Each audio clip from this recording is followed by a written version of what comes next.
दूसरा, अगर एक ग्राम पंचायत फैली हुई है, 2-3 विद्यालय अलग जगह हैं और विद्यालय कहीं 10 विद्यार्थी हैं, कहीं 15 हैं, कहीं 25 हैं, अगर इन तीनों को मिलाकर के हम एक कर लें और तीनों को मिलाकर एक करके वहां शिक्षकों के रेशियो को ठीक कर लें, तो मुझे लगता है कि बच्चों पर भी और शिक्षा पर भी बड़ा उपकार होगा ये बेसिक शिक्षा परिषद का।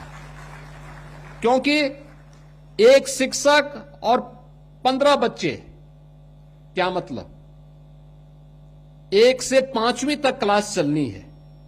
कैसे आप न्याय कर पाएंगे जब बच्चे पे ज्यादा ध्यान देना है?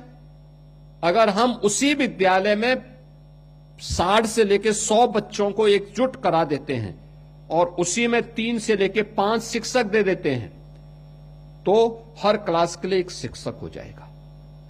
अगर कभी किसी शिक्षक के घर में कोई कार्य पड़ा, एक नहीं भी आया, तो भी 4 शिक्षक उस विद्यालय को आसानी से चला सकते हैं।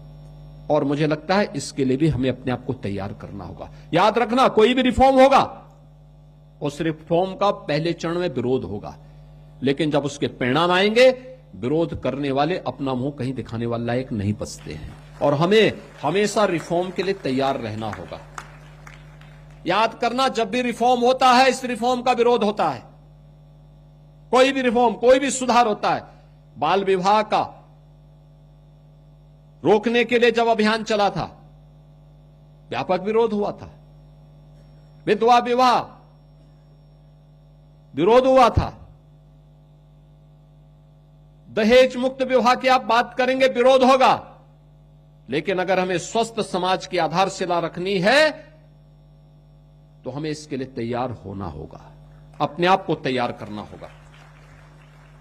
7,409 विद्यालयों को स्मार्ट क्लास, 5,228 विद्यालयों में आईसीटी लैब, 51,667